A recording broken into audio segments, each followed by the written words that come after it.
10 মার্কসের জন্য অবশ্যই আঁকতে হবে ডায়াগ্রামের পার্ট শুরু হচ্ছে। তো গতদিন পর্যন্ত আমরা যা করেছিলাম সেটা ছিল থিওরি, ম্যাথ, তাই না? 3টা লেকচার ছিল। তো স্যাম্পল থিওরি এবং ম্যাথ কোশ্চেন আপনাদের সঙ্গে শেয়ার করা হবে ডিসকর্ডে।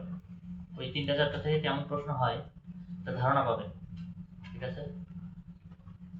এখন তো আমাদের আজকের টপিক হচ্ছে ইউএমএল ডায়াগ্রাম। আমরা বলেছিলাম মিড টার্মে আমরা তিন ধরনের ইউএমএল ডায়াগ্রাম শিখবো। তো আজকে একটা আমরা দেখব। আমরা এখানে প্রথমে সিনট্যাক্স গুলো পড়ব, কিভাবে আঁকতে হয় এটা দেখব। দেন হচ্ছে একটা সিনারিওর উপর বেস করে আমরা এখানে আঁকবো। ঠিক আছে? যেহেতু এগুলো হচ্ছে ইউনিভার্সাল, ইউএমএল ইউনিভার্সাল, তো সবাই যেভাবে আঁকে আমাদেরকে ওভাবেই আঁকতে হবে। কিছু কমন সিনট্যাক্স আছে, সিনট্যাক্স গুলো আমাদেরকে শিখে নিতে হবে। এই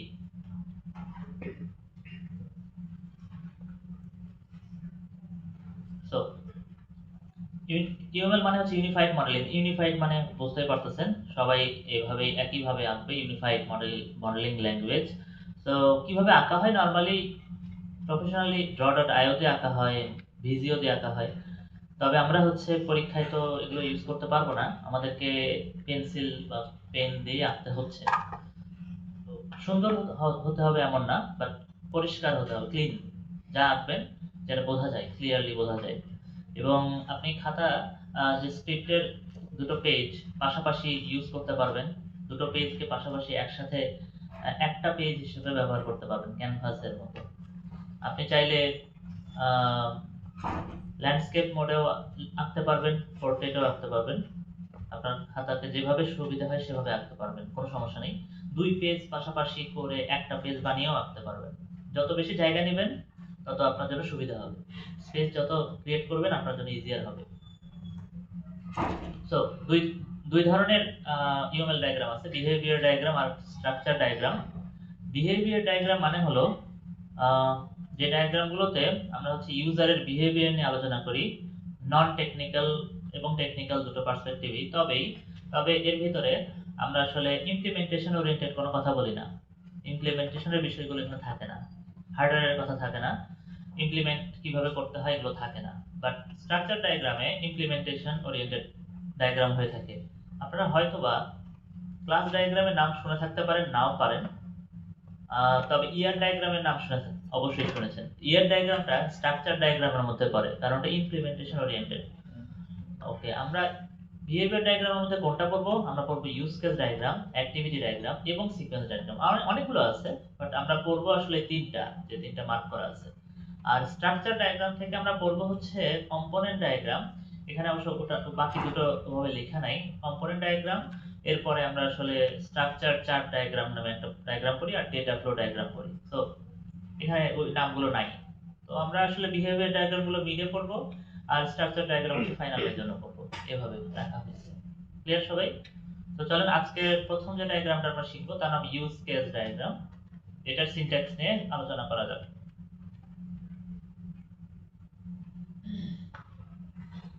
প্রথম কথা, ইউজ কেস মানে কি? এটা পুরোটাই হচ্ছে সিনারিও বেসড। মানে একটা সিস্টেমের গল্প দেওয়া থাকবে, গল্পটা পড়ে আপনাকে ডায়াগ্রামে ড্র করতে হবে। মানে ভাইস ভার্সা হতে পারে, অর্থাৎ আপনাকে সিনারিও না দিয়ে মনে করেন কেউ একজন ডায়াগ্রামটা ধরাই দিল, আপনাকে সেখান থেকে ডিকোড করে সিনারিওটাও বের করে নিয়ে আসতে হতে পারে। যদিও আমরা প্রশ্নে সবসময় দিয়েই হচ্ছে সিনারিও, আপনাকে আঁকতে বলা হয়। তবে রিয়েল লাইফে দুটাই ঘটতে পারে। একটা পুরনো ইউজকেস ডায়াগ্রাম আপনার সামনে এনে বলা হলো এখানে আসলে কি বলা হয়েছে, এই সিস্টেমের ফিচারগুলো কি কি সেগুলো বের করো। ইউজকেস ডায়াগ্রাম থেকে এটা করা সম্ভব। তার মানে ইউজকেস ডায়াগ্রাম এটা নিয়ে আলোচনা করে একটা সিস্টেমের ইউজার কারা কারা এবং কোন ইউজার কি কাজ করে সেটা নিয়ে আলোচনা করে।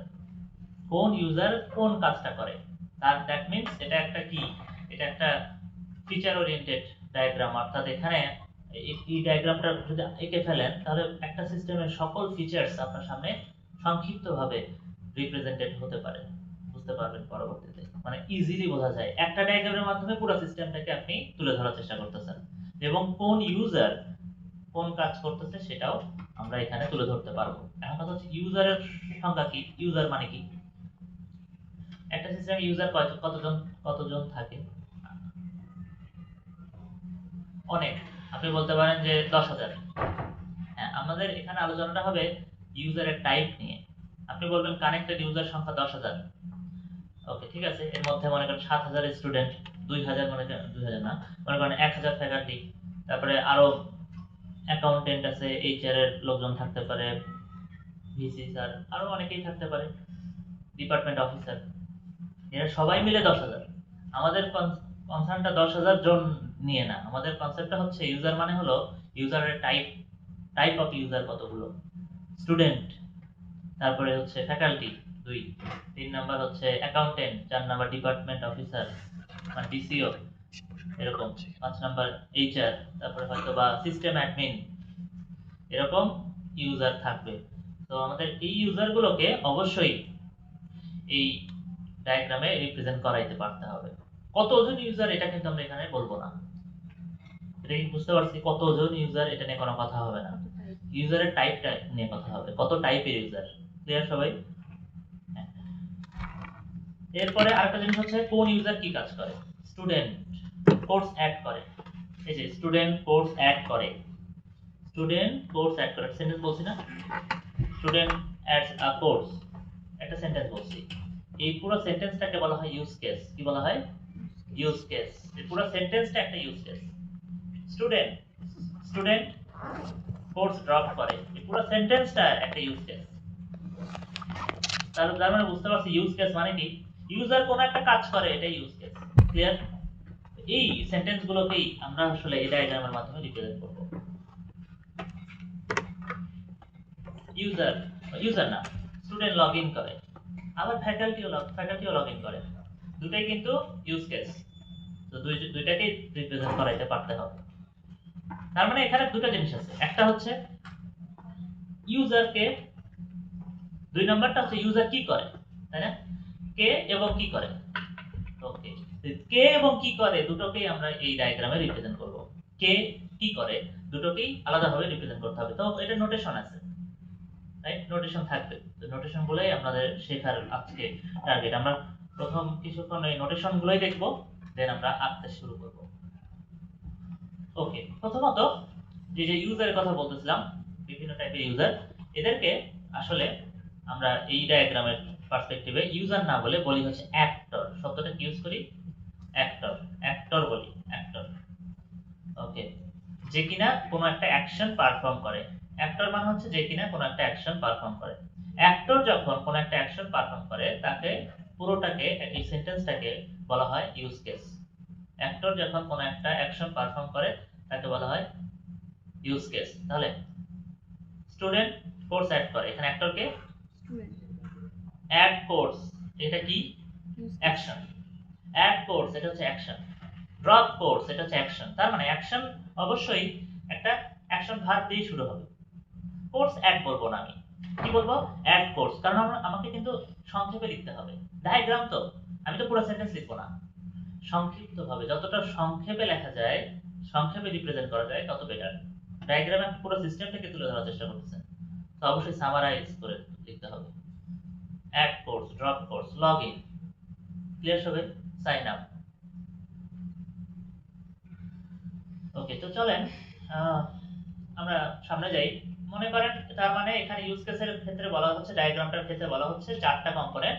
অ্যাক্টর একটা গুরুত্বপূর্ণ বিষয়, এখানে অ্যাক্টর। ইউজ কেস মানে হচ্ছে অ্যাকশন গুলোকে ইউজ কেস হিসেবে ওরা বলতেছে, অ্যাকশন গুলো খুব গুরুত্বপূর্ণ বিষয়। আচ্ছা, সিস্টেম বাউন্ডারি নাম একটা জিনিস আছে, আর রিলেশনস আছে কিছু। তো এই চারটা কম্পোনেন্ট যদি ভালো করে বোঝা যায়, তাহলে আসলে এই ডায়াগ্রাম আঁকা খুব সহজ হয়ে যাবে। তো চলেন শুরু করা যাক। প্রথমে একটা ইমাজিনারি সিস্টেমটা শুরু করা হবে, মানে যেটা কিনা কোনো অ্যাকচুয়াল সিস্টেম না।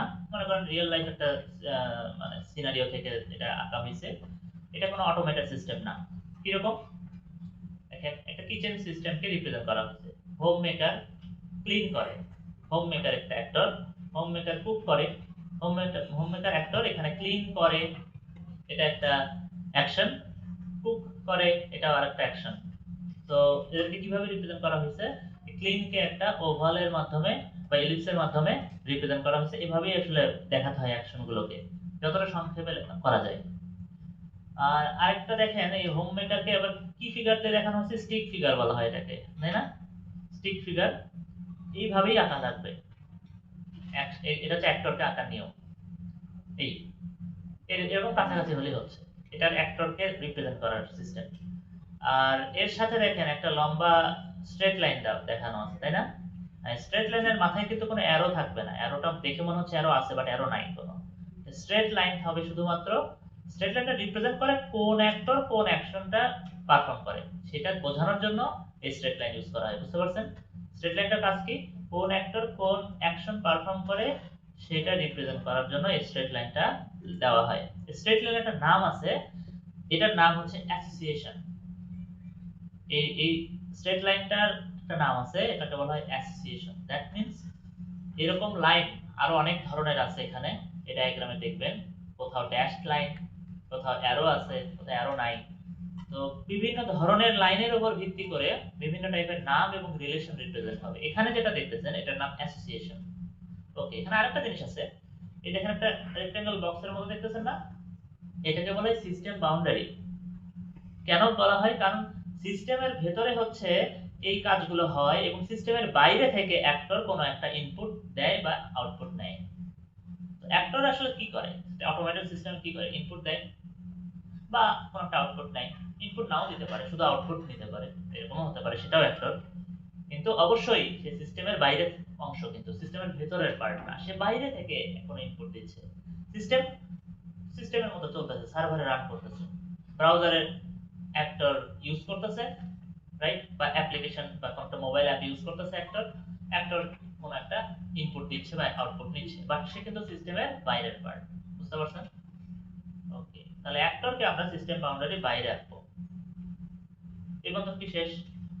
এখন আমাদের প্রত্যেকটা ভেতরে ভেতরে ঢোকা লাগবে। এখন অ্যাক্টরের ভেতরে যেতে হবে, ইউজ কেসের ভেতরে যেতে হবে। তো চলেন প্রথমেই এই যে অ্যাক্টরকে কিভাবে আঁকতে হয় সেটা বলছি আমরা। স্টিক ফিগার, সে আসলে কোন একটা ইনপুট দেয়, আউটপুট নেয়, সেটা অলরেডি আমরা বলছি। তবে অবশ্যই একটা অ্যাক্টরকে কোনো না কোনো অ্যাকশনের সঙ্গে অ্যাসোসিয়েটেড থাকা লাগবে, মিনিমাম একটা। যদি কোনো অ্যাক্টর কোনো কাজই করে না, ওই সিস্টেমের সাথে কোনো কাজ করে না, আপনি জাস্ট অ্যাক্টরটা এঁকে রাখছেন বাট কোনো লাইন ড্র করেন, এটা কি সম্ভব? তার মানে ও কি আসলে অ্যাক্টর হবো? তো ভুল হয়েছে। তার মানে কোনো না অ্যাটলিস্ট একটা অ্যাসোসিয়েশন থাকা লাগবে, অ্যাটলিস্ট একটা, নাহলে কেন সে অ্যাক্টর?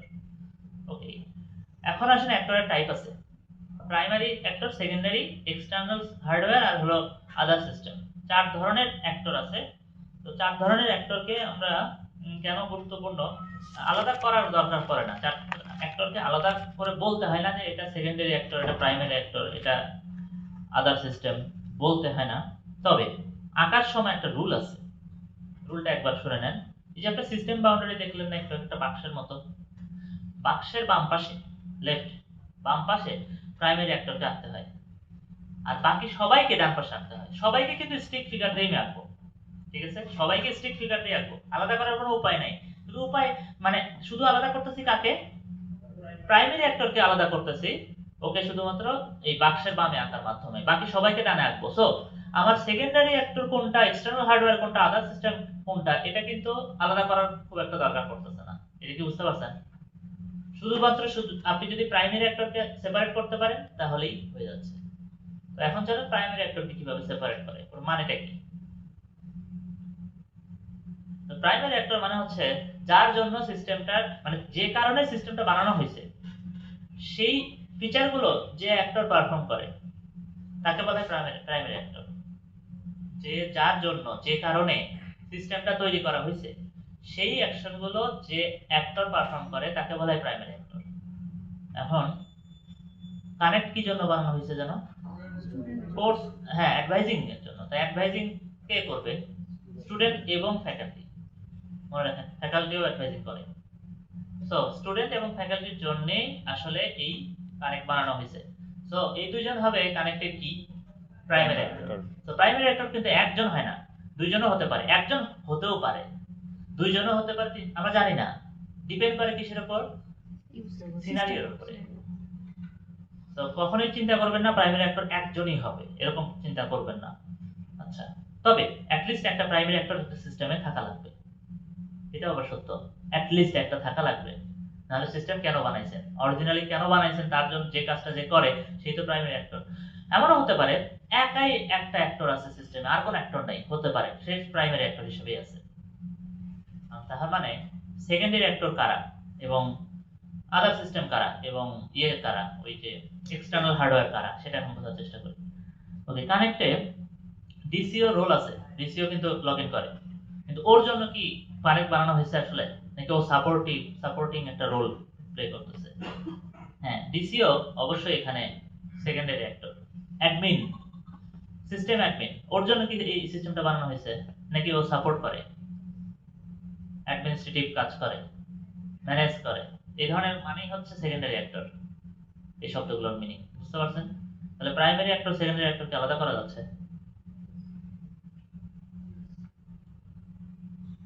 আচ্ছা, এবার হলো নন হিউম্যান অ্যাক্টর নিয়ে কথা বলবো। প্রাইমারি অ্যাক্টর সেকেন্ডারি অ্যাক্টর এরা দুজনেই হিউম্যান অ্যাক্টরই, নন হিউম্যান কিছু অ্যাক্টর হয়। যদি ফুড পান্ডাই মনে করেন, আচ্ছা ফুড পান্ডার কথা যদি, আচ্ছা ফুড পান্ডা আছে, ওবার অনেকগুলো কমন আছে, ফুড পান্ডাই বলে তো প্রাইমারি অ্যাক্টর কে? হ্যাঁ, কাস্টমার, আরেকজন আছে, হ্যাঁ ডেলিভারি পার্সন, হ্যাঁ হ্যাঁ রাইডার বলতেছেন, ফুড পান্ডা তো রাইডার, হ্যাঁ বলতেছেন ডেলিভারি পার্সন, দুটার একই শব্দ মোটামুটি, তাই দুইজনই প্রাইমারি অ্যাক্টর। সেকেন্ডারি অ্যাক্টর আমরা জানি না ওভাবে, রেস্টুরেন্ট অ্যাডমিন হতে পারে, হ্যাঁ ম্যানেজার হতে পারে, হ্যাঁ অর্ডার কনফার্ম কেউ করে না তো। ও আচ্ছা, রেস্টুরেন্টের কথা বলছেন, রেস্টুরেন্ট থেকে একজনের কিন্তু কি অবশ্যই ইনপুট দিতে হয়। হ্যাঁ, রেস্টুরেন্ট ম্যানেজারকে আপনি এখানে সেকেন্ডারি অ্যাক্টর চিন্তা করতে পারেন, তারপরেও তার গল্পটা একটু পরে ভালো করে বুঝে আসলে সেটাকে আমরা ডিসাইড করতে পারি। আরো কিছু জিনিস আছে এই সিস্টেমে, যেমন বিকাশ পেমেন্ট করা যায়, কার্ড পেমেন্ট করা যায়। আচ্ছা, বিকাশ পেমেন্ট, কার্ড পেমেন্ট, এটা কি ওরা নিজেই ডেভেলপ করছে নাকি অন্য কোনো আদার এক্সটার্নাল এপিআই এর হেল্প নিছে? এপিআই হেল্প নিছে না ইনপুট আউটপুটের ক্ষেত্রে? এই যে এক্সটার্নাল এপিআই হেল্পটা, এটাকে আদার সিস্টেমের মধ্যে ফেলানো হয়। তো আপনি অবশ্যই বিকাশ, নগদ, কার্ড পেমেন্ট, এপিআই এগুলোকে অ্যাক্টর হিসেবে কিন্তু দেখাতে হবে, নন হিউম্যান হলেও অ্যাক্টর হিসেবে দেখাতে হবে এবং স্টিক ফিগারতেই দেখাতে হবে। এরাও অ্যাক্টর, কিন্তু আপনি কোন পাশে আঁকবেন? হ্যাঁ, ডান দিকে আঁকবেন। কিসের ডান দিকে? সিস্টেম বাউন্ডারি ডান দিকে আঁকবেন। আচ্ছা, আরেকটা एग्जांपल আছে, সেটা হচ্ছে এক্সটার্নাল হার্ডওয়্যারের কথা বলা হয়েছে। এক্সটার্নাল হার্ডওয়্যার সিস্টেম অনেক সময় থাকে, যেমন ফিটনেস ট্র্যাকার হতে পারে না, কোন একটা সিস্টেমে থাকে, তো সেও কিন্তু ইনপুট আউটপুট নিতে পারে, ট্র্যাকার একটা হার্ডওয়্যার না এটা, তো সেটাকে আমরা কোন পাশে আঁকবো? Right side. প্রাইমারি অ্যাক্টরকে আলাদা করে ফেললে আর কোনো সমস্যা নেই, বাকি সবাইকে আপনি ডান সাইডে রাখতেছেন, ক্লিয়ার? স্যার আবার Amazon data store, sir external hardware তাহলে কি স্যার নন হিউম্যান অ্যাক্টরের মধ্যে পড়ে? হ্যাঁ এক্সটার্নাল হার্ডওয়্যার তো হার্ডওয়্যার, নন হিউম্যান। আর কিন্তু মানে হিউম্যান নন হিউম্যানকে আলাদা করার দরকার আছে? আমার কি এটা বোঝা দরকার আছে বলতো? মানে দরকার আছে বোঝা না, কারণ সবাইকে আপনি স্টিক ফিগারতে আঁকতেছেন, তো কথা শেষ। তারপর হার্ডওয়্যার তো অবশ্যই নন হিউম্যান। তো চলেন এই পর্যন্ত কি বুঝতে পারছি? উবারের एग्जांपल দিছে, তো উবারের ক্ষেত্রে রাইডার যে, সে আসলে প্রাইমারি অ্যাক্টর, আর যে ম্যানেজার সে কিন্তু সেকেন্ডারি অ্যাক্টর। ম্যানেজার ওই যে ডিসকাউন্ট গুলো সেট করে, এরকম সেকেন্ডারি অ্যাক্টর। এক্সটার্নাল হার্ডওয়্যার ডিভাইসের মধ্যে দেখেন অ্যামাজন ডেটা স্টোরের কথা বলা হয়েছে, আমরা ফিটনেস ট্র্যাকারের কথা বললাম, বা আদার কোনো হার্ডওয়্যার যদি এখানে ইন্টিগ্রেটেড হয়, সেন্সর, কোনো সেন্সর ইউজ করতেছেন, তাকে আপনি কি বলবেন? External hardware. বলেন বা না বলেন, ওকে আঁকতে হবে ডান সাইডে, ওকে কি বলতেছেন ম্যাটার করে না, বুঝতে পারছেন না? হ্যাঁ। আর আদার সিস্টেম হচ্ছে অনেকটা এক্সটার্নাল এপিআই ইন্টিগ্রেশনের কনসেপ্টটা, এক্সটার্নাল এপিআই যখন এপিআই ইউজ করব, বিকাশ পেমেন্ট এপিআই, তখন সেটাকে আমরা আদার সিস্টেমের মধ্যে ফেলতেছি। এই পর্যন্ত কি বুঝতে পারছি? তাহলে এখন আমরা অ্যাক্টর শিখলাম, এখন আসি হচ্ছে ইউজ কেস, কিভাবে আঁকে বা অ্যাকশনগুলোকে কিভাবে রিপ্রেজেন্ট করে।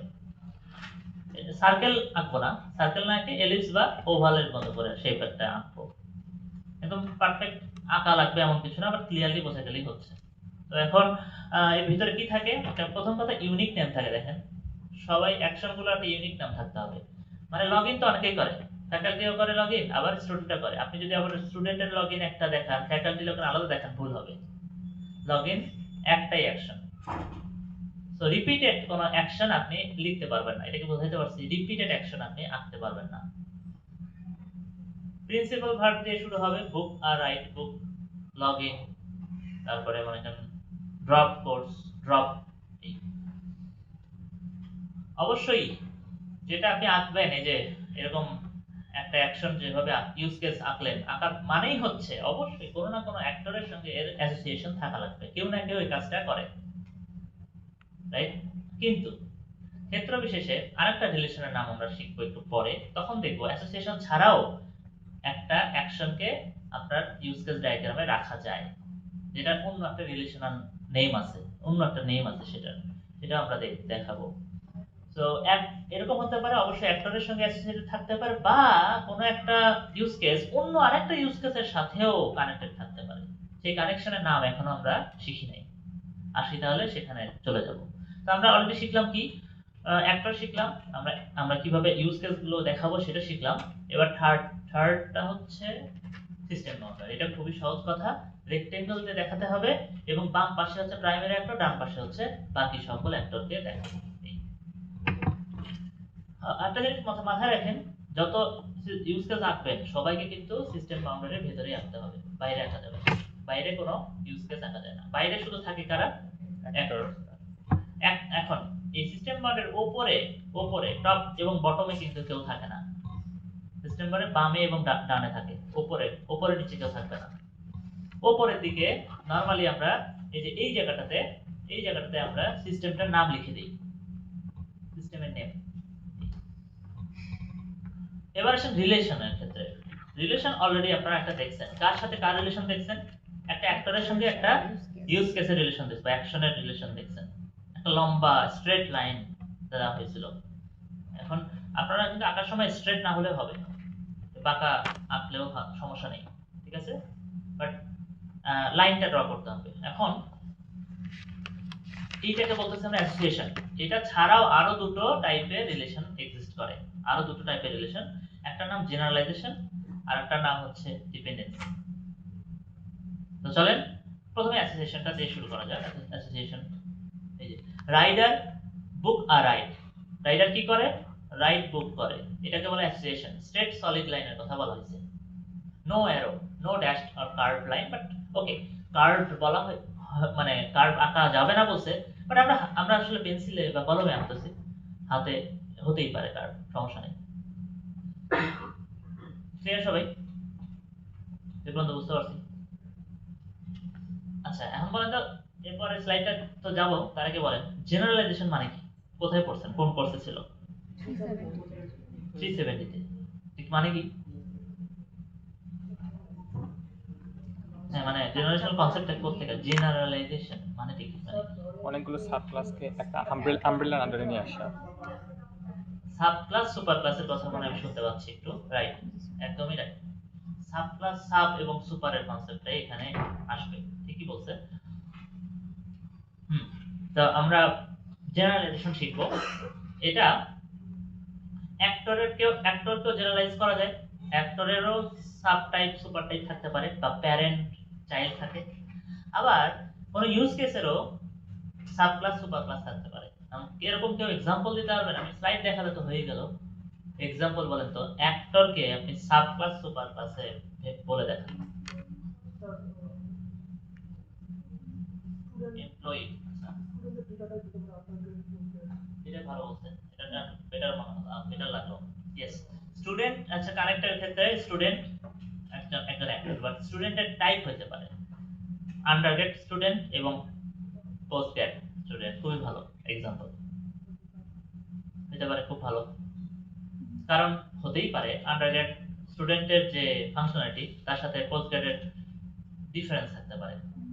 সো এটা একটা টাইপ অফ অ্যাক্টরস হতেই পারে। টাইপ অফ অ্যাক্টরস মানে প্যারেন্ট চাইল্ড, এখানে প্যারেন্ট হচ্ছে স্টুডেন্ট, চাইল্ড হচ্ছে পোস্ট এবং আন্ডারগ্রেড। বুঝতে পারলাম? ঠিক আছে, এটা হতে পারে জেনারেলাইজেশন। আচ্ছা, এবার অ্যাকশনের ক্ষেত্রে জেনারেলাইজেশন বলেন একটা, ইউজ কেসের জেনারেলাইজেশন। সবার লগইন তো একই, লগইন তো সবাই একই ভাবে করে, আপনারা যেভাবে লগইন করেন ফ্যাকাল্টি সেভাবে লগইন করে, মানে পাসওয়ার্ড দিয়ে, ইউজার নেম পাসওয়ার্ড দিয়ে। হ্যাঁ, কি বলেন? কুকিং কেমন?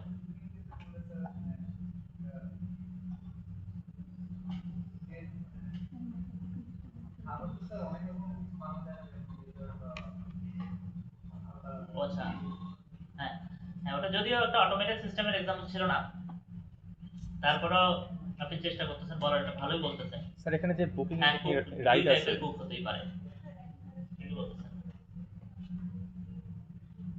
না, কোর্স নেওয়া একটা কাজ, দেওয়া মানে কোর্স ড্রপ করা আরেকটা কাজ, advising is the course list করা আরেকটা কাজ, ডিফারেন্ট কাজ। তিনজনের মধ্যে কোনো আমি জেনারেলাইজেশন পাচ্ছি না। কোর্স অ্যাড করা একটা কাজ, কোর্স ভিউ করা একটা কাজ, কোর্স ড্রপ করা আরেকটা কাজ, নট টাইপ। স্যার আমরা এই যে বুক রাইট করতেছি, রাইট বুক করতেছি, এটা স্যার হচ্ছে আমরা বাইকও করতে পারি আবার কারও করতে পারি, দুটো আলাদা না স্যার? বুক করতে আর রাইট করতে পারি, আর স্যার আমরা রাইট বুক করতেছি, এটা স্যার কারও করতে পারি আবার হচ্ছে বাইকও করতে পারি। ও ইয়েস, হ্যাঁ হ্যাঁ হ্যাঁ, এটা ভালো। অ্যাডভাইজিং। হ্যাঁ, এটা ভালো লাগলো। বুক আর রাইট, সে বলতেছে যে হ্যাঁ, বুক আর রাইটের দুইটা প্রকার, একটা হচ্ছে কার রাইট, বুকে কার, আর একটা বলতেছে বুকে বাইক। খুবই ভালো, কারণ দুইটা আলাদা আলাদা রকম, এটা হইতে পারে। ইয়েস, এই আসলে তাই, টাইপ অফ অ্যাকশন, কোন একটা অ্যাকশনের টাইপ, টাইপ অফ অ্যাকশন। তো এখন এটা কেন রাখা হয়েছে? কারণ আমরা আসলে কম জিনিসে, কম একে, খুব কম লিখে বা একে পুরো সিস্টেমকে রিপ্রেজেন্ট করতে চাই, যত কমানো যায় তত ভালো। এই জেনারেলাইজেশন কনসেপ্টটা কোথা থেকে আসছে? কোডের লাইন অফ কোড যেন কমানো যায়, এই কারণে একই কোড যেন রিপিটেড না হয়, তো একই জিনিস যেন বারবার না আঁকা লাগে, এই কারণে জেনারেলাইজেশন আনা হয়েছে হচ্ছে ইউজ কেস ডায়াগ্রামেও, কনসেপ্টটা একই রকম। এই যে রাইডার, দুই প্রকারের রাইডার দেখা যাচ্ছে, প্রিমিয়াম রাইডার আর ইরেগুলার রাইডার। দেখছেন প্রিমিয়াম আর ইরেগুলার? তো এখানে টাইপটাকে কিভাবে রিপ্রেজেন্ট করা হয়েছে খেয়াল করেন। এখানে দেখানো হয়েছে এই যে প্যারেন্টের দিকে অ্যারো, খেয়াল করেন প্যারেন্টের দিকে অ্যারো, অ্যারোটা কিন্তু একটু অন্যরকম, হলো হলো অ্যারো, অ্যারোটা হবে হলো। অলসো একই রকম পে অনলাইন, এটা একটা অ্যাকশন, সেটা দুই প্রকার, pay with card, pay with bKash, এটাও হলো অ্যারো। কার দিকে অ্যারোটা? প্যারেন্টের দিকে, প্যারেন্টের দিকে, অলওয়েজ প্যারেন্টের বা জেনারেলাইজড অ্যাক্টরের দিকে বা অ্যাকশনের দিকে। এর মধ্যে কি বুঝতে পারছি? হয়েছে সবার? তাহলে একটা স্ট্রেট লাইন এবং অ্যারো, হলো অ্যারো, অ্যারোটা হলো এই। এবার আসেন ডিপেন্ডেন্সি। ওকে, এটা লাস্ট, একেবারে শেষে চলে আসছি, তারপরে আমরা আঁকতে পারবো। ডিপেন্ডেন্সি দুই প্রকার, একটাকে বলা হয় ইনক্লুড, আরেকটাকে বলা হয় এক্সটেন্ড। ঠিক আছে না? ইনক্লুড আর এক্সক্লুড না, ইনক্লুড আর এক্সটেন্ড। ঠিক আছে, তো চলেন ইনক্লুড আর এক্সটেন্ড রিলেশনশিপ কি জিনিস সেই দুটো বোঝার চেষ্টা করি। মনে রাখতে হবে এখানে এই রিলেশনগুলোর ক্ষেত্রে অ্যাক্টরের কোনো ভূমিকা নেই, অ্যাক্টর এখানে ইনভলভ হবে না। এখানে পুরোটা কার মধ্যে? এটা অ্যাকশন টু অ্যাকশন বা ইউজ কেস টু ইউজ কেসের মধ্যে হবে, এখানে অ্যাক্টরের কোনো কিছুই আসবে না। ক্লিয়ার? এটা হবে একটা ইউজ কেসের সঙ্গে আরেকটা ইউজ কেসের সম্পর্ক। এরকম যদি হয়, একটা পার্টিকুলার অ্যাকশন কমপ্লিট করার পরেই আপনি আরেকটা অ্যাকশন এক্সিকিউট করতে পারবেন। তার মানে কি? একটা অ্যাকশন এ কমপ্লিট করলেন, কমপ্লিট করার পরেই অ্যাকশন বি করতে পারবেন, তাহলে মানে অ্যাকশন বি পুরোপুরি কার উপর ডিপেন্ডেন্ট হয়ে গেল? অ্যাকশন এর উপরে। এই যে ডিপেন্ডেন্সি, ডিপেন্ড করলো, একজন হওয়ার পরেই আরেকজন হবে, অবশ্যই আগে এ হতে হবে তারপরে বি হবে, অবশ্যই আগে এ হতে হবে তারপরে বি হবে। এই সম্পর্কটাকে বলা হয় ইনক্লুড রিলেশনশিপ। ইনক্লুড, এটা ড্যাশ লাইনটা দেখাতে হয়, আর যার উপর ডিপেন্ডেন্ট, যার উপরে ডিপেন্ডেন্ট তার দিকে অ্যারোটা দিতে হয়। এই অ্যারোটা কিন্তু হলো না, এই অ্যারোটা হচ্ছে ফিল্ড। দেখছেন, ফিল্ড অ্যারো। এখন এখানে একটা एग्जांपल আছে অলরেডি, ওই উবারের एग्जांपल। এটা হলো প্রথমে আপনি রাইট বুক করতে পারবেন, এন্ড রাইট বুক করার পরেই আসলে রাইট কনফার্ম করার অপশনটা থাকার কথা। আগে বুক করতে পারবেন, তারপরে কনফার্ম হবে। আগে বুক করবেন, তারপরে সেটা কনফার্ম হবে। বুক না করে কনফার্ম হবে? আগে বুক হবে, তারপরে কনফার্ম হবে। তো কনফার্ম দ্য রাইট, এটা কার উপর ডিপেন্ড করে? বুক আর রাইটের উপরে। তো অবশ্যই এটা একটা include relationship. Arrow dash line দিয়ে দেখাতে হবে এবং অ্যারো দিতে হবে কার দিকে? যার উপর ডিপেন্ড করতেছে। কার উপর ডিপেন্ড করতেছে? বুক আর রাইট। আর এভাবেও চিন্তা করা যায়, যে কাজটা আগে হবে তার দিকে অ্যারো হবে, যে কাজটা আগে হবে তার দিকে অ্যারো হবে। এই দুটো কাজের মধ্যে কোনটা আগে হচ্ছে? বুক আর রাইটের দিকে অ্যারো অ্যারো ডিরেকশন হবে।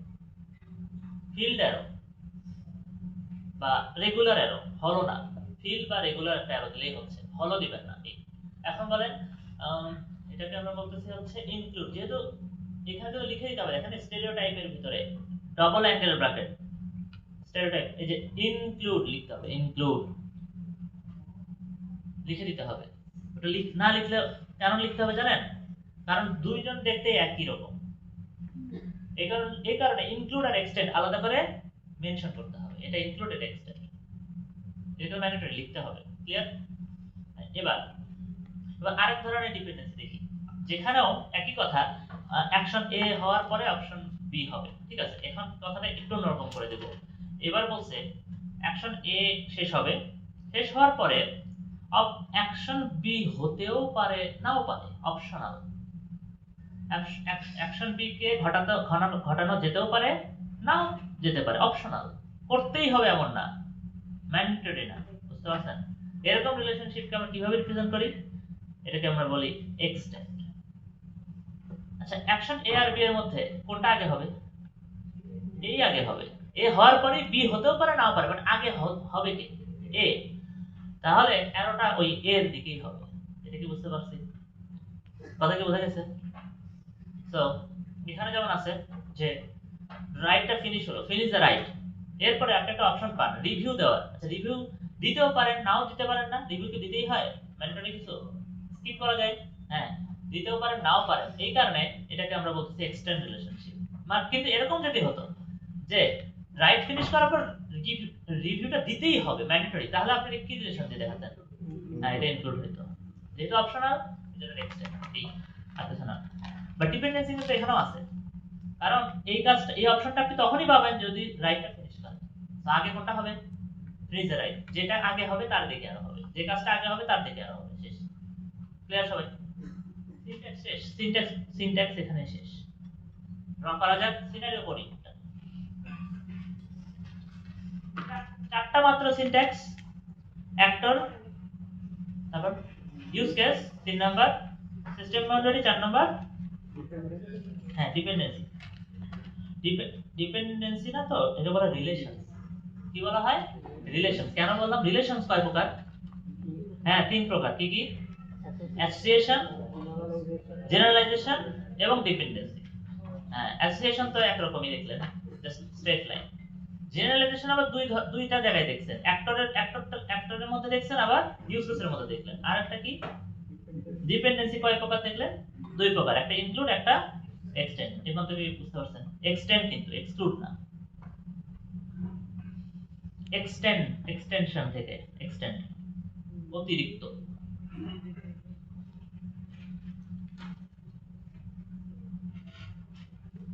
এটা আমরা এখন করব, সবাই পড়েন অল্প অল্প করে।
আপনারা কি করেছেন?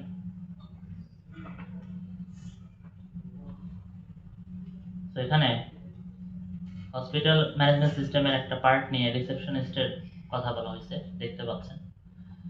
তো এই গল্পে অ্যাক্টর কে? রিসেপশনিস্ট। রিসেপশনিস্ট হচ্ছে প্রাইমারি অ্যাক্টর। কেন বললেন? হ্যাঁ, তার জন্যই বানানো হয়েছে। হ্যাঁ, আচ্ছা। আর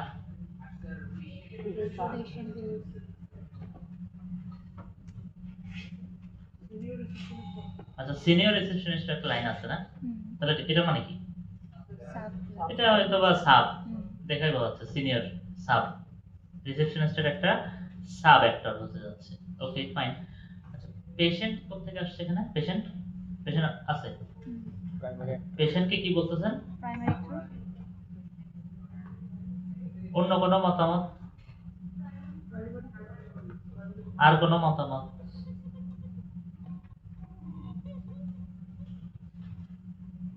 আর কেউ? অন্য কেউ? এটা প্রাইমারি অ্যাক্টর বললেন কেউ কেউ, কেউ কেউ বলতেছেন সেকেন্ডারি, কেউ কেউ আর কেউ কিছু বলতেছেন না? এক্সটার্নাল?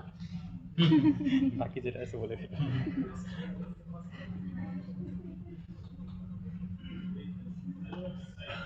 No human. পেশেন্টের দুইটা টাইপ আছে বলতেছেন। আচ্ছা, অ্যাক্টরের সংজ্ঞা জানো কি? যে কোনো একটা অ্যাকশন পারফর্ম করে, মানে সিস্টেমে কোন একটা ইনপুট দেয় বা অথবা আউটপুট নেয়। ওকে,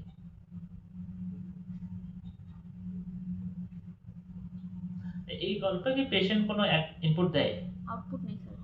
বা আউটপুট নেয়? ওটা কি বলা আছে নাকি? স্যার ওই যে হচ্ছে বেড অ্যালোকেশন। পেশেন্টের কি বলতে কি বললেন? রিসেপশনিস্ট করে দিচ্ছে নাকি? হ্যাঁ, সিস্টেমে তাহলে ইনপুট আউটপুট কে দিচ্ছে?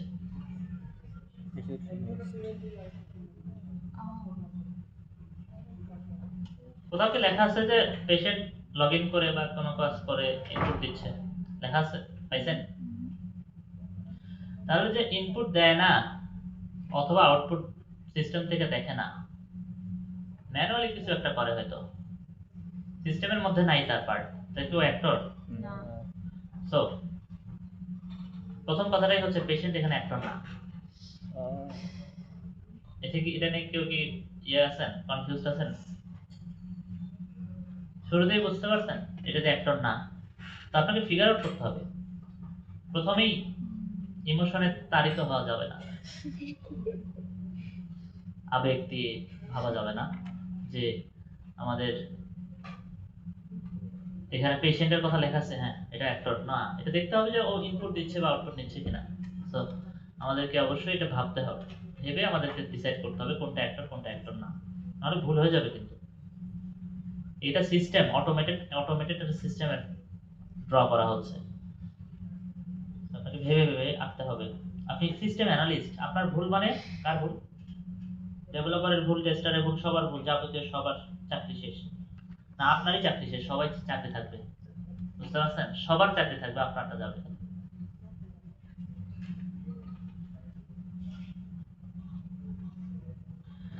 তো এখানে আপনার মনে হতে পারে স্যার প্রথমে সিস্টেম বাউন্ডারি এঁকে ফেলেন। আমি বলবো না, সিস্টেম বাউন্ডারি শুরুতে আঁকবো না। কেন বলেন তো, কেন আঁকবো না?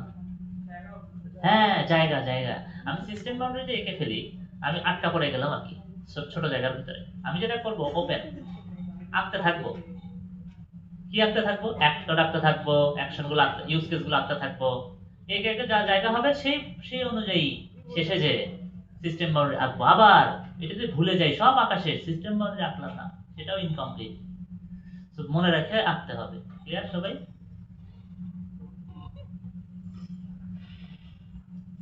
তো শুরু করা যাক, রিসেপশনিস্টের দিয়ে শুরু করা যাক। আমরা একটা ফার্স্টে যেটা করে ফেলি যে আহ,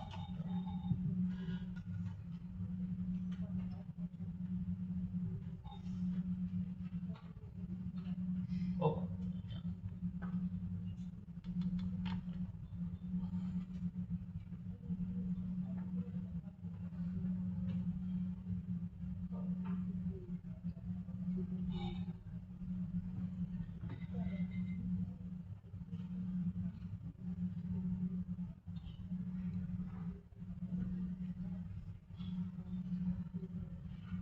হয়ে গেল, একটা রাখা হলো। ওকে, এখন চলেন ইউজ কেস আঁকা শুরু করা যাক। প্রথমে কি বলছে, প্রথম যে লাইনটা থাকে নরমালি, প্রথম একটা লাইন দেখবেন ইন্ট্রোডাক্টরি, এই লাইনে কিছুই নাই, এরকম একটা লাইন থাকে সব গল্পেই, একটা দুটো লাইন এরকম ইন্ট্রোডাক্টরি দেওয়া হয় যে এই গল্পটা এই সিস্টেমের কথা বলা হয়েছে, এই সিস্টেমে এই অমুক জিনিস হয়, ইন্ট্রোডাক্টরি বেশ। তো চলেন, hospital reception subsystem or module support some of the many job duties. Okay, এখানেও এটাও ইন্ট্রোডাক্টরি লাইনেরই পার্ট। কি কি করে, আমাদের টার্গেট হচ্ছে কি করে এটা বের করা। রিসেপশনিস্ট কি করে জানো? তারপরে পাওয়া গেছে স্কেডিউল করে, এটা একটা কি অ্যাকশন, হ্যাঁ পাওয়া গেল, একটা অ্যাকশন পাওয়া গেছে। কি কি স্কেডিউল করে? পেশেন্টের অ্যাপয়েন্টমেন্ট এবং অ্যাডমিশন। তো শুরুতেই আমরা এখানে কিভাবে এটাকে রিপ্রেজেন্ট করব বলেন তো অ্যাকশনটাকে? জেনারেলাইজেশন, শুরুতেই কি চলে আসছে বলেন বলেন? Generalisation, two types of.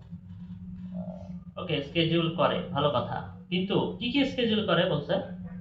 Appointment এবং অ্যাডমিশন। এখন অ্যাপয়েন্টমেন্ট স্কেডিউলিং, অ্যাডমিশন স্কেডিউলিং, দুটো তো আলাদা রকম। এটা কিভাবে রিপ্রেজেন্ট করবেন? হ্যাঁ, generalization, type of scheduling, right, type. এখন কথা হলো, ফার্স্ট অফ অল স্কেডিউল কে করে, তো এটা কিভাবে বুঝাবো? অ্যাসোসিয়েশন, স্ট্রেট লাইন, বুঝতে পারছি। এবার টাইপ অফ স্কেডিউলিং বলতেছেন, স্কেডিউল করবেন কি? অ্যাপয়েন্টমেন্ট।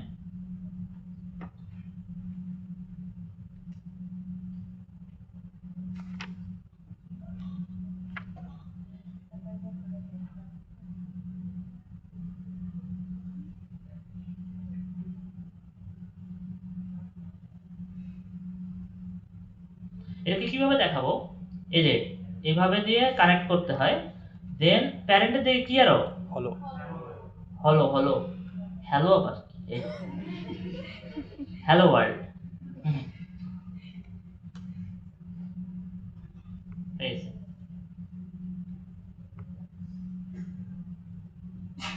এবার চলেন,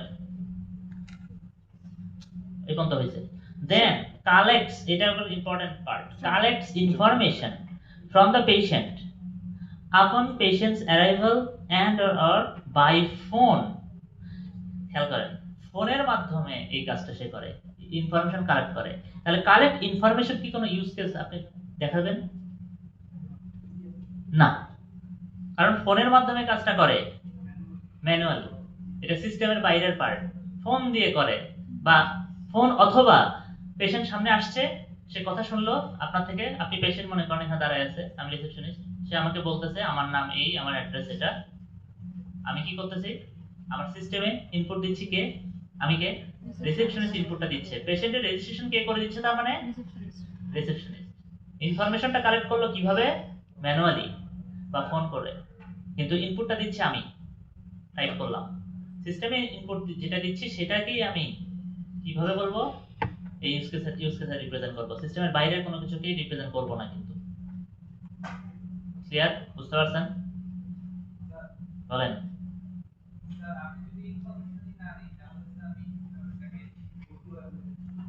হাত তুলে কথা বলেন তো, দেখ বুঝতে পারতেছেন নাকি? আচ্ছা হ্যাঁ বলেন।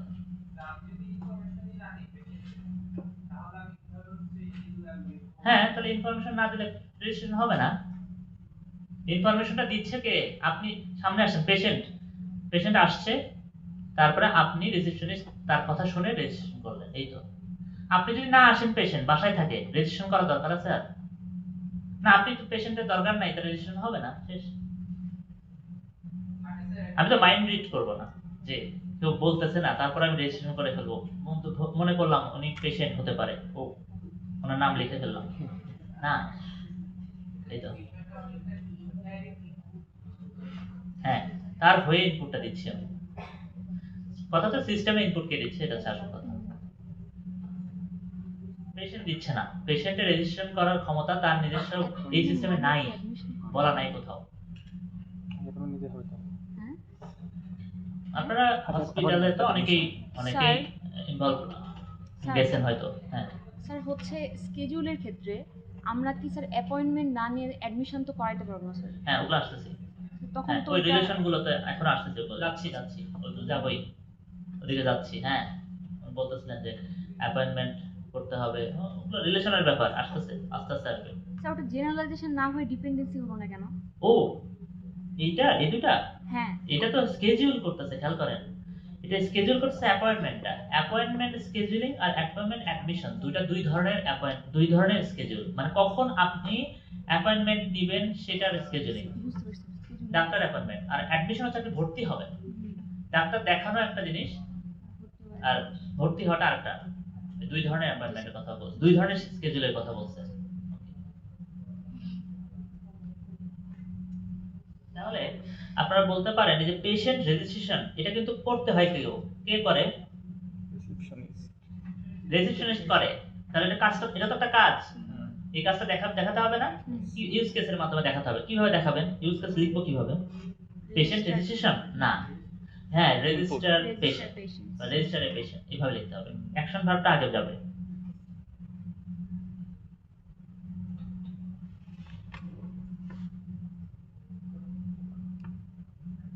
এটা কে করে? রিসেপশনিস্ট করে, অ্যাসোসিয়েশন। আফটার, এবার দেখেন এ পর্যন্ত সবাই ঠিক আছে। After scheduling appointments, okay, and admission, it is optional to register a patient, এটা মানে স্কেজুলের উপরে কিছুটা ডিপেন্ড করতেছে, কি ডিপেন্ড করতেছে? রেজিস্টার করা, এটা অপশনাল বলছে, অবশ্যই এক্সটেন্ড হবে, অপশনাল বলছে। কোন কাজটা আগে হবে? আর স্কেডিউল হবে তারপর রেজিস্টার বলছে, মানে এখানে এই অনুযায়ী তাই আফটার স্কেডিউলিং, তো বোঝাই যাচ্ছে আগে স্কেডিউল করবে তারপরে রেজিস্টার করতেও পারে নাও পারে, ওয়ান টাইম জাস্ট একটা স্কেডিউলিং করে ছেড়ে দিছে। ওকে, তো স্কেডিউল এটা আলাদা জিনিস, শুধুমাত্র স্কেডিউল করছে যে ওই সময় পেশেন্ট অ্যাডমিট হওয়ার জন্য আসবে অথবা ওই সময়ে পেশেন্ট কোন একটা অ্যাপয়েন্টমেন্ট নিতে যাচ্ছে নিছে, এটা স্কেডিউলিং বলতেছি আমরা। ওকে, দ্যাট মিন্স স্কেডিউলের সাথে রেজিস্টারের পেশেন্টের একটা সম্পর্ক আছে, কি সম্পর্ক? এক্সটেন্ড, কার দিকে আরো হবে? যেটা আগে হয়, এই যেটা এখানে লিখতে হবে, কিন্তু কি লিখতে হবে? এক্সটেন্ড, এই যে এই অ্যারোর পাশে লিখতে হবে। এখন থেকে বোঝা গেছে? বাট ইট ইজ অ্যারো দিছি তো, ও অ্যারো ফিল্ড অথবা রেগুলার বললাম, আমি রেগুলার অ্যারো দিছি, হলো দিছি না, হলো কিন্তু ওই যে এরকম ট্রায়াঙ্গেল। হ্যাঁ আমাদের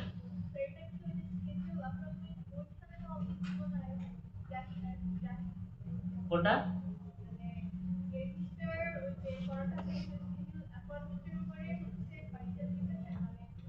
হ্যাঁ যে কোনো টাইপের স্কেজুলিং, যে কোনো টাইপের স্কেজুলের এটাই ডিপেন্ড, স্কেজুলের উপর ডিপেন্ডেন্ট রেজিস্টার পেশেন্ট, মানে দুটার ক্ষেত্রেই একই, এই কারণে দুটার জন্য কমন দেওয়া হয়েছে এক্সটেন্ড। হ্যাঁ সেটা আসতেছি, হ্যাঁ লাইন বাই লাইন যেতে হবে, লাইন বাই লাইন একটা একটা করে যেতে হবে। হ্যাঁ আমরা একে ফেললাম, চেঞ্জ হতে পারে, দেখেন, বাট পড়তে হবে একটু ভালো করে, ঠিক আছে? এখানে দেখেন, but it is required, required মানে বুঝতে পারতেছেন ম্যান্ডেটরি নাকি? রিকোয়ার্ড বিফোর হসপিটাল অ্যাডমিশন, খেয়াল করেন, স্কেডিউল করা আর অ্যাডমিট করা এক জিনিস না। স্কেডিউল মানে শুধুমাত্র আপনি ওই সময়ে পেশেন্ট আসবে এটাকে বোঝাচ্ছি, আর হসপিটালে অ্যাকচুয়ালি অ্যাডমিট করা মানে পেশেন্ট এসে গেছে, এখন আপনাকে অ্যাডমিট করে সেটা সিস্টেমে ইনপুট দিতে হবে। হসপিটাল অ্যাডমিট করা আর স্কেডিউল করা কি এক জিনিস? না, দুটো আলাদা জিনিস, এটা কি বুঝতে পারছেন? এমনও তো হতে পারে আমি স্কেডিউল করলাম পেশেন্ট আসলোই না, তার কি আমি অ্যাডমিট করাবো? না, দুটো আলাদা জিনিস, খেয়াল করছেন? তাহলে কি এই স্কেজুলিং এর সঙ্গে এর কোনো সম্পর্ক আছে? এখন আর নাই, এখন সম্পর্ক, নতুন সম্পর্ক তৈরি হয়েছে, নতুন একটা ইউজ কেসের কথা ভাবা হচ্ছে, হসপিটাল অ্যাডমিশন। এটা তো অবশ্যই রিসেপশনিস্ট করবে, সো কাজটাকে দেখাবেন না, দেখাতে হবে। কিভাবে দেখাবেন?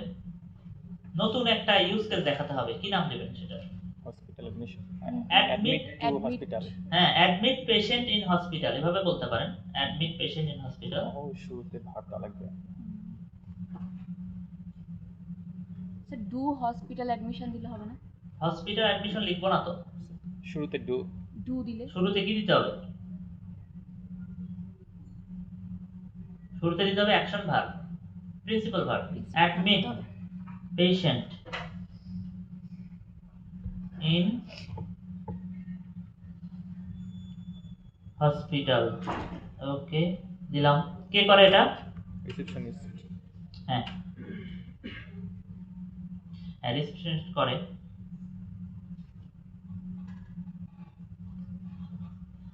এখন এটা শেষ হয়নি, ওই রিকোয়ার্ডটা দিব আমি, কিন্তু মানে কোথায় কার সাথে কার রিকোয়ার্ড হবে বলেন তো? রেজিস্টার পেশেন্টের সাথে। হ্যাঁ, অবশ্যই দিতে হবে। রেজিস্টার্ড পেশেন্টের সাথে অ্যাডমিট পেশেন্ট ইন হসপিটালের একটা কিন্তু সম্পর্ক আছে। রিকোয়ার্ড কোনটা আগে হওয়া লাগবে? It is required before hospital admission. তার মানে কোনটা আগে হবে? রেজিস্টার আগে করতে হবে, তারপর অ্যাডমিট করাবে। এই কি লিখবো? ইনক্লুড। ইনক্লুড।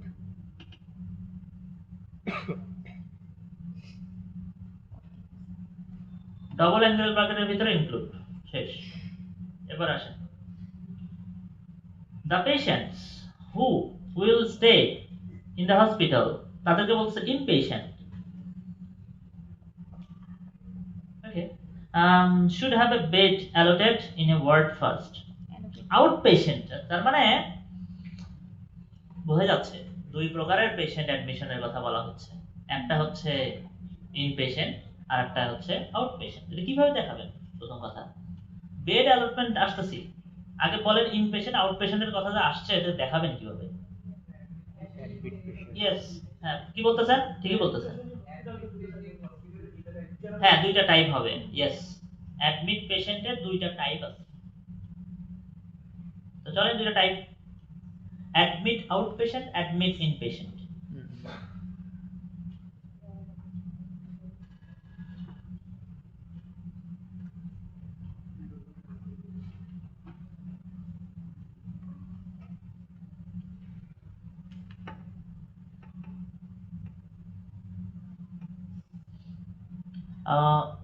কিভাবে দেখাবো? অ্যারো কোন দিকে যাবে? কি ধরনের অ্যারো? ভালো অ্যারো। কোন দিকে যাবে? Admit patient. ওকে, হয়ে গেল। এখন আসেন ওই জিনিসটা, যে the patient who will stay in hospital, inpatient অ্যাডমিশনের জন্য কি করতে হবে? should have a bed allotted in a ward first, should have a bed allotted in a ward first. ওকে, তার মানে আগে বেড অ্যালটমেন্ট হবে, তারপরে আপনার ইনপেশেন্ট অ্যাডমিশনটা কমপ্লিট হবে।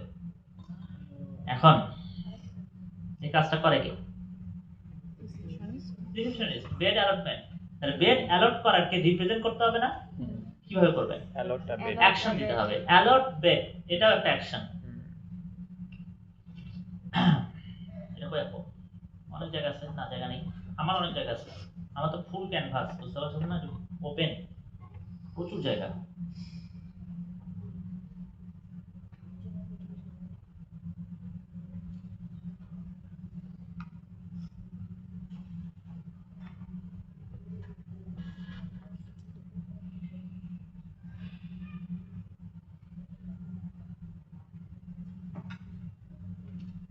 এবার বলেন কোনটা কার মধ্যে কি সম্পর্ক হবে?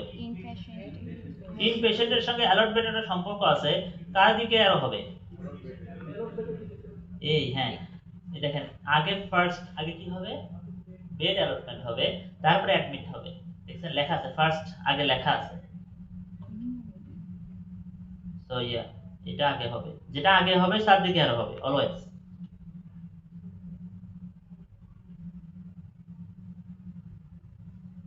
এই পর্যন্ত বুঝতে পারছি? এবার শেষের দিকে একদম শেষ। আউটপেশেন্টস ডোন্ট নিড বেড অ্যালটমেন্ট, এটা কি আপনার এখানে দেখানো দরকার আছে? অটোমেটিক্যালি হয়ে গেছে। Receptionist also process patients payments and then provide receipt upon verification। অনেকগুলো কথা। ভেরিফিকেশনটা আবার হবে কোথা থেকে? External payment service, bKash or Nagad. Okay, চলেন এবার এটা কি করবেন? নতুন কিছু কথাবার্তা চলে আসছে, এটা আমরা উপরের জায়গাটাকে ইউজ করি। শুনেন, ইউজ কেস ডায়াগ্রামের যে অ্যাকশনগুলো, এগুলোর উপর নিচ বলে কিছু নাই, মানে সিরিয়াল নাই, আপনি যে কোনো জায়গায় গোল্লা দিতে পারেন। বুঝতে পারছেন না? হ্যাঁ।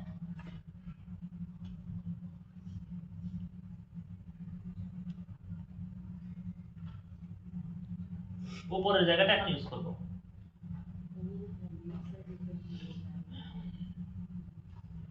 ওকে, রিসিপশনিস্ট কি করে বলতেছে? পেমেন্ট প্রসেস, পেশেন্টের পেমেন্ট প্রসেস করে। সুন্দর কথা, প্রসেস পেমেন্ট একটা কি হবে? অ্যাকশন। চলেন, প্রসেস পেমেন্ট।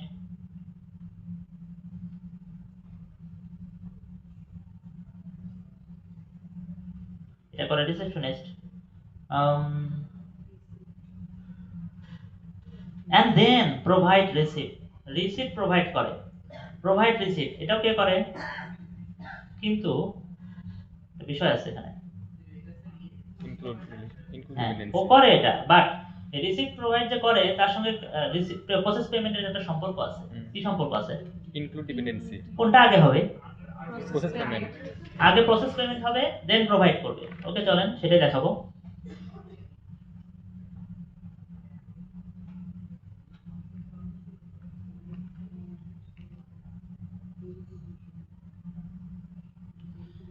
আবার আরেকটা জিনিস বলছে, ভেরিফিকেশন হবে, ভেরিফাই করবে। এটাকে ভেরিফাই করবে কে করবে? এক্সটার্নাল পেমেন্ট সার্ভিস, বিকাশ আর নগদ। এখন এটাকে আপনি রিপ্রেজেন্ট করবেন কি দিয়ে? নতুন অ্যাক্টর।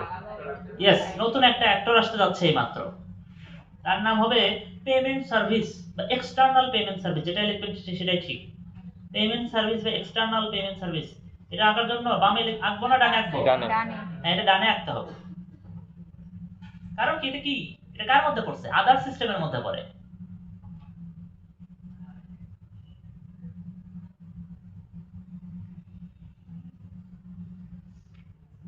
কিন্তু কথা এখানে শেষ হয়নি। পেমেন্ট সার্ভিস আবার কয় ধরনের? দুই ধরনের। দুই ধরনের। বিকাশ আর নগদ দেখাইছে না, এটাকে রিপ্রেজেন্ট করাইতে হবে না এখানে কিভাবে? জেনারেলাইজেশন। হ্যাঁ, সাব অ্যাক্টর, সাব ক্লাস, হ্যাঁ ওইভাবে।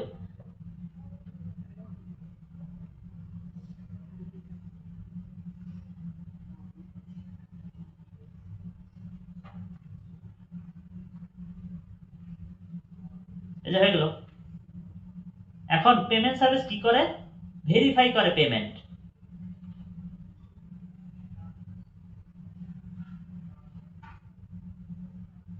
এখন সম্পর্ক দেখাতে হবে একটা। এটা কে করে? পেমেন্ট সার্ভিস করে। এখন বলেন সম্পর্ক কার সঙ্গে কিসের সম্পর্ক? এটা কার সাথে কিসের সম্পর্ক হয় বলেন? প্রসেস পেমেন্টের সাথে ভেরিফাই পেমেন্টের একটা সম্পর্ক বলতেছেন না কার সাথে কি বলেন? আগে প্রসেস পেমেন্ট তারপরে দেখেন, এটা আমাকে পড়ে দেখতে হবে তো। এটা লেখা আছে কি? লেখা আছে আচ্ছা এই পাশে রিসিপ্টের সঙ্গে, ইয়েস, রিসিপ্টের সঙ্গে সম্পর্কটা খেয়াল করেন রিসিপ্টটা এই যে দেখেন লেখা আছে যে প্রোভাইড রিসিপ্ট আপন ভেরিফিকেশন, মানে কার সাথে কার সম্পর্ক? রিসিপ্ট প্রোভাইডের সাথে ভেরিফিকেশনের সম্পর্ক। লেখাই তো আছে, তাই আপনি নতুন করে কি ভাবছেন? যেটা লেখা থাকবে সেটাই রিপ্রেজেন্ট করব। সো কোনটা আগে হবে কোনটা পরে হবে? ভেরিফিকেশন আগে হবে এন্ড রিসিপ্ট প্রোভাইড। ইয়েস, তাহলে এরকম।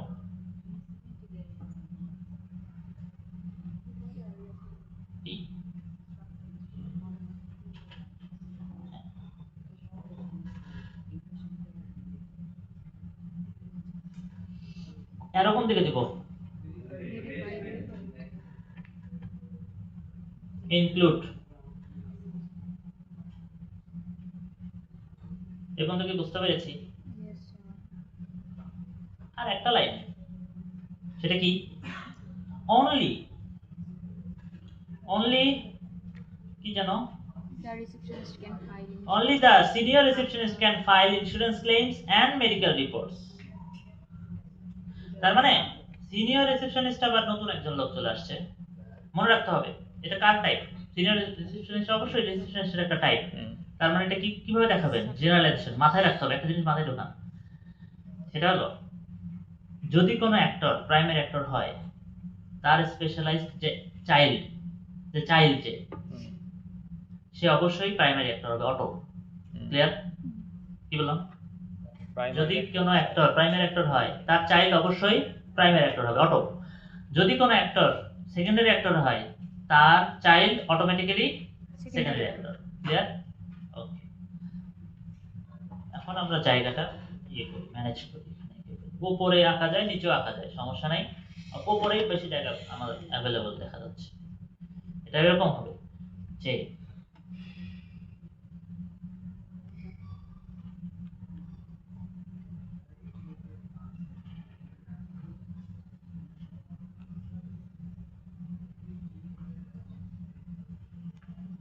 বুঝতে পেরেছেন? কি হয়েছে? প্যারেন্টের দিকে আরো দিলাম, উপর নিচ নাই কিন্তু, বুঝতেই পারতেছেন, কিন্তু লেফট সাইডটা মেইনটেইন করছি আমি। ওকে, নাও কি করে only the senior reception can file insurance claim and medical reports. File insurance claim and medical reports, দেখেন দুটো জিনিস সে ফাইল করে, একটা করে ইন্স্যুরেন্স ক্লেম এন্ড ফাইল করে মেডিকেল রিপোর্টস। কিভাবে দেখাবেন? ফাইলে দুইটা সাব ফাইল একটা কাজ, তার আবার দুই ধরন।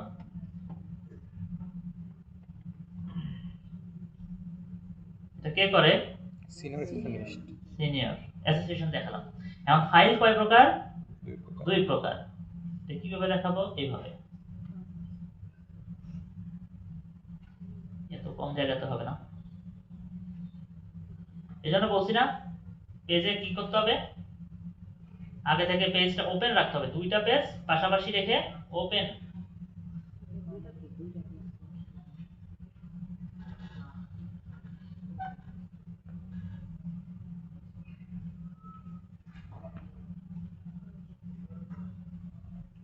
এবং ফাইল মেডিকেল রিপোর্টস।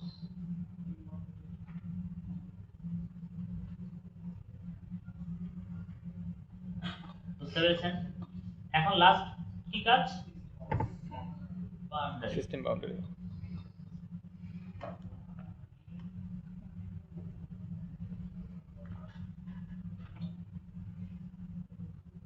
বোঝা যাচ্ছে আমরা বাউন্ডারি ওইরকমই আনতে পারবো।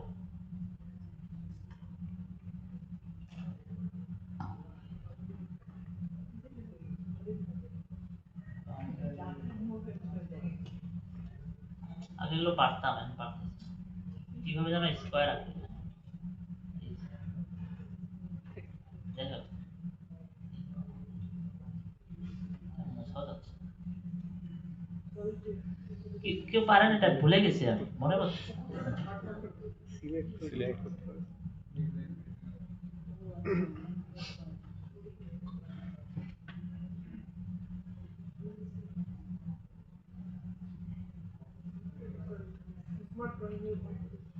স্মার্টে দরকার নেই, থাক, আমরা ভুলে গেছি, আমি আগে পারতাম, অনেক কিছু পারতাম। যাই হোক,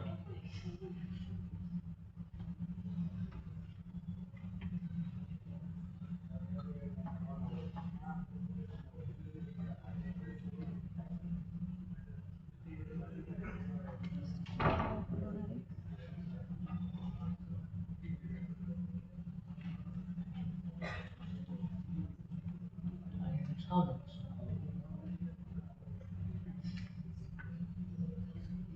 হয়ে গেছে। একটা ট্র্যাপিজিয়াম হয়েছে। একটা জিনিস করতে হবে, উপরে কি লিখতে হবে?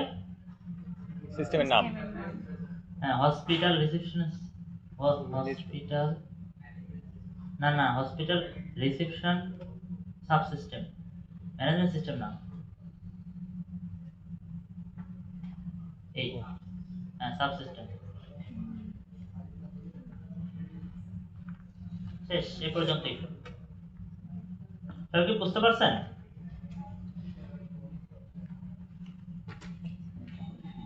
এটা কপি দিতে হবে, স্লাইড দিতে হবে। ইনপুটটা যখন ম্যান্ডেটরি, এক্সপোর্ট করে আপনাদের সঙ্গে শেয়ার করে দিন। এক্সটেন্ডটা হচ্ছে যখন অপশনাল। আপনাদের একটা প্র্যাকটিস শিট দেওয়া হবে ইউজকেস ডায়াগ্রামে। প্রথমত আপনাদের একটা অ্যাসাইনমেন্ট দেওয়া হবে ইউজকেস ডায়াগ্রামের উপর। আপনাদের একটা কুইজও থাকবে ইউজার ডায়াগ্রাম হবে হ্যাঁ তো এটা নেক্সট বৃহস্পতিবারে কোশ্চেনে বলা আছে কোশ্চেনে বলা হ্যাঁ? আছে শুধু এই টপিক শুধুমাত্র কোনো থিওরি না কিছু না শুধু একটা সিনারিও ডায়াগ্রাম সিনারিও থাকবে ডায়াগ্রাম আঁকতে হবে। কবে হ্যাঁ এক সপ্তাহ পর এবং একই সাথে ওই দিন একটা কি থাকবে জানেন অ্যাসাইনমেন্ট অ্যাসাইনমেন্ট কিন্তু hard copy submission next Thursday quiz হ্যাঁ ওই দিন সাবমিট করবেন টাইম দেওয়া থাকবে আপনাদের ক্লাস শুরু কটা 12:30 না তা আপনার 12:40 এখানে সাবমিট করতে হবে অ্যাসাইনমেন্টটা বুঝতে পারছেন 12:40 এর মধ্যে সাবমিট না করলে ওটা কিন্তু অ্যাসাইনমেন্টটা নেওয়া যাবে না hard copy hand written hard copy শুধুমাত্র নাম লিখবেন এক উপরে নাম আইডি সেকশন লিখবেন আর পুরোটা আঁকবেন একই পেজ সিস্টেম বলতে পারতেছি যদি চান বড় পেজ নেন আপনার খুশি বড় পেজ একসাথে নিয়ে আসেন A3 কাগজ নিয়ে আসেন কোনো সমস্যা নেই।